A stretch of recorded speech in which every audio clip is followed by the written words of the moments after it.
अगर आप सोच रहे हैं कि कौन सा ऐसा सेक्टर है जहां ग्रोथ के वेरी हाई चांसेस हैं और ये ग्रोथ ऑर्गेनिक और इनएविटेबल है, तो ये होंगे ऐसे सेक्टर्स जो पब्लिक की कोर नीड से जुड़े हुए हैं। फॉर एग्जाम्पल, जान है तो जहां है यानी हेल्थ केयर। ये एक ऐसा सेक्टर है जिसकी डिमांड हमारे देश में लगातार बढ़ रही है। इसके कई कारण हैं: बढ़ती आबादी, sedentary lifestyle, pollution, stress, Covid जैसे एलिमेंट्स। इन सब के चलते ट्रीटमेंट और प्रिवेंटिव हेल्थ सेगमेंट में रॉबस्ट हेल्थ केयर फैसिलिटीज की बड़ी मांग है। इसके साथ साथ बढ़ते इनकम लेवल्स और हाई डिस्पोजेबल इनकम होने से सभी अच्छे से अच्छा ट्रीटमेंट चाहते हैं।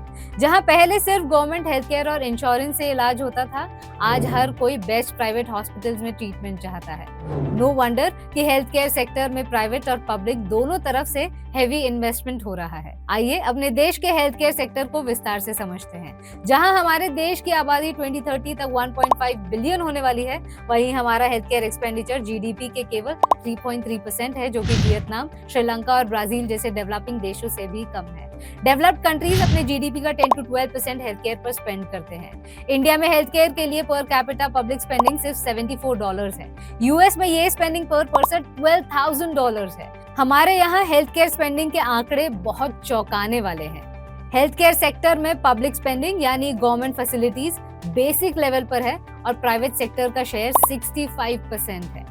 हेल्थ केयर पर होने वाली खर्च में से ये 60% आउट ऑफ पॉकेट यानी जनता की पर्सनल सेविंग से आता है। हर साल 5 से 6 करोड़ लोग unexpected high health care expense के कारण अपनी पूरी सेविंग्स गंवाकर गरीबी का सामना करते हैं। देश का करंट हेल्थ केयर इंफ्रास्ट्रक्चर बढ़ती आबादी के लिए इनसफिशिएंट है। हर 10,000 आबादी के लिए हमारे देश में सिर्फ 15 हॉस्पिटल बेड्स, 7 डॉक्टर्स और 17 नर्सेज ही हैं। ये नंबर्स वियतनाम, ब्राजील और मलेशिया जैसे देशों से भी कम है। अमेरिका में प्रति 10,000 लोगों में 36 डॉक्टर्स, 125 नर्सेज और 29 हॉस्पिटल बेड्स उपलब्ध हैं। दिस मीन्स हमारे देश में हेल्थ केयर सेक्टर में ग्रोथ का ना सिर्फ जबरदस्त स्कोप है, बल्कि अर्जेंट नीड भी है। हेल्थ केयर इंफ्रास्ट्रक्चर किसी भी देश की असली तरक्की को दर्शाता है। इस सेक्टर को बढ़ावा देना सरकार की हाई प्रायोरिटी है। इस साल के बजट में गवर्नमेंट ने हेल्थ केयर एक्सपेंडिचर को 79,221 करोड़ से बढ़ाकर 90,171 करोड़ करने की घोषणा की है। देश भर में हर लेवल पर हेल्थ केयर इंफ्रास्ट्रक्चर को डेवलप करने के लिए प्रधानमंत्री Ayushman Bharat health infrastructure mission का एलोकेशन 2,100 करोड़ से बढ़ाकर 4,108 करोड़ किया गया है। प्रधानमंत्री जन आरोग्य योजना के अंतर्गत सभी नागरिकों को हेल्थ कवरेज प्रोवाइड करने के लिए एलोकेशन बढ़ाकर 7,500 करोड़ किया गया है। इसके अलावा देश भर में हेल्थ केयर प्रोफेशनल की डिमांड को पूरा करने के लिए नए मेडिकल्स और नर्सिंग कॉलेजेस सेटअप किए जाएंगे। इन सभी पब्लिक इनिशिएटिव्स के साथ साथ हेल्थ केयर में ह्यूज प्राइवेट इन्वेस्टमेंट तो हो ही रहा है। इसके अलावा हमारे देश में हेल्थ इंश्योरेंस पेनिट्रेशन बहुत कम है। छोटे बड़े शहरों में अवेयरनेस और नेटवर्क बढ़ाने से इंश्योरेंस पेनिट्रेशन बढ़ रहा है।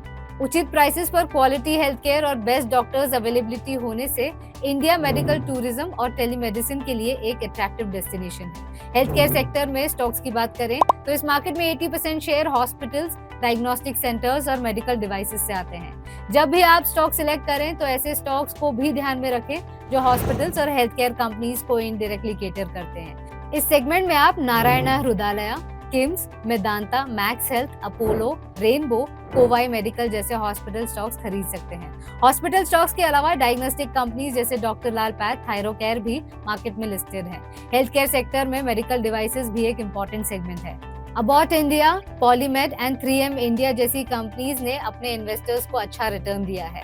इंडियन हेल्थ केयर इंडस्ट्री हर साल 22% CAGR से ग्रो हो रही है। इस मार्केट का साइज 2026 तक $600 बिलियन होने की संभावना है।